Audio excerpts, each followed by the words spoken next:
Makeup করতে গিয়ে কী এমন হলো যে আমি কেঁদেই ভাসালাম।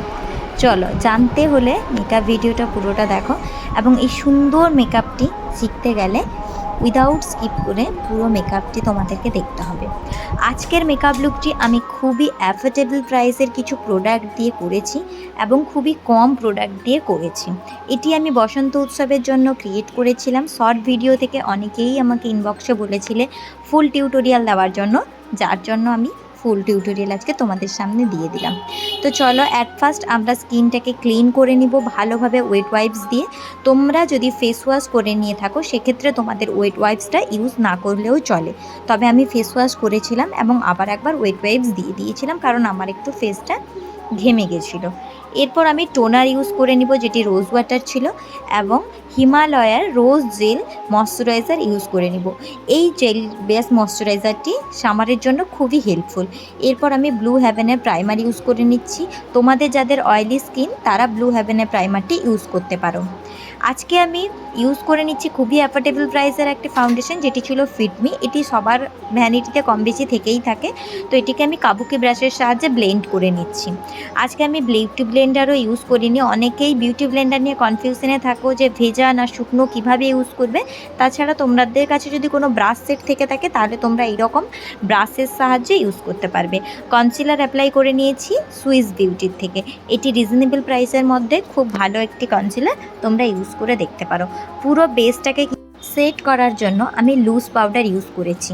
যেহেতু সামার চলে এসেছে প্রথমে তোমরা লুজ পাউডার ইউজ করতে পারো, দেন কম্প্যাক্ট।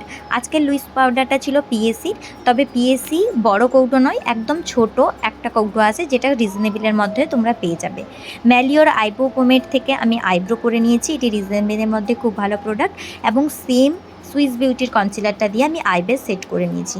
আজকে আমি আমার আইশ্যাডো প্যালেটে থাকা কন্ট্যুর, ব্লাশার এবং হাইলাইটার সেট দিয়ে ফেসটিকে কন্ট্যুর, ব্লাশ এবং হাইলাইট করে নিয়েছি।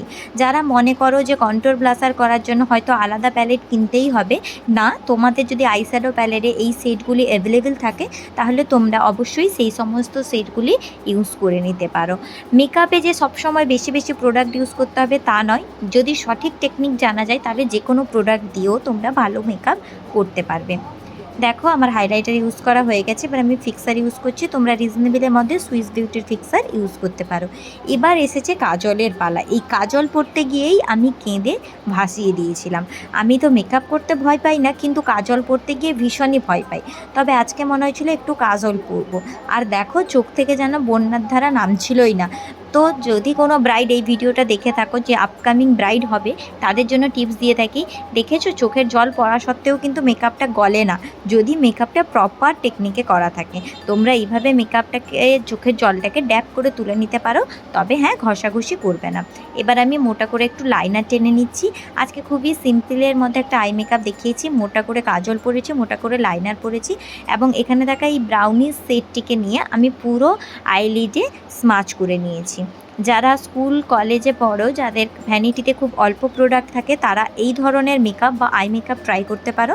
আশা করছি তোমাদের ভালো লাগবে এবং তোমাদের খুব অল্প সময়ের মধ্যেই কাজটা হয়ে যাবে। তো দেখো আমার আই মেকআপ অলমোস্ট কমপ্লিট। এবার আমি লিপস্টিক ইউজ করে নিচ্ছি। লিপস্টিকটাও আমি একটু নিউড কালারের মধ্যেই রেখেছিলাম, যেহেতু টোটাল লুকটাই আমি একটু নিউড কালারের মধ্যে রেখেছি। তো অনেকেই বলতে পারো যে লিপস্টিকটা একটু অরেঞ্জিস, না, এটা অরেঞ্জ নিউড কালার ছিল। তো হয়তো ক্যামেরার কারণে তোমাদেরকে অরেঞ্জিস লাগছে, বাট এটা অরেঞ্জ নিউড কালার ছিল। কেমন লাগলো লুকটা অবশ্যই কমেন্ট সেকশানে জানিও। আর হ্যাঁ, কেঁদে কেটে তোমাদের জন্য ভিডিও করলাম। ভিডিওটি ভালো লাগলে লাইক, কমেন্ট, শেয়ার করে দিও এবং চ্যানেলটিকে সাবস্ক্রাইব করে পাশে থেকো। আরও নতুন নতুন ভিডিও পাওয়ার জন্য আমার পেজ বা চ্যানেলকে ফলো করে রাখতে পারো। ভালো থেকো, সুস্থ থেকো, বাই বাই।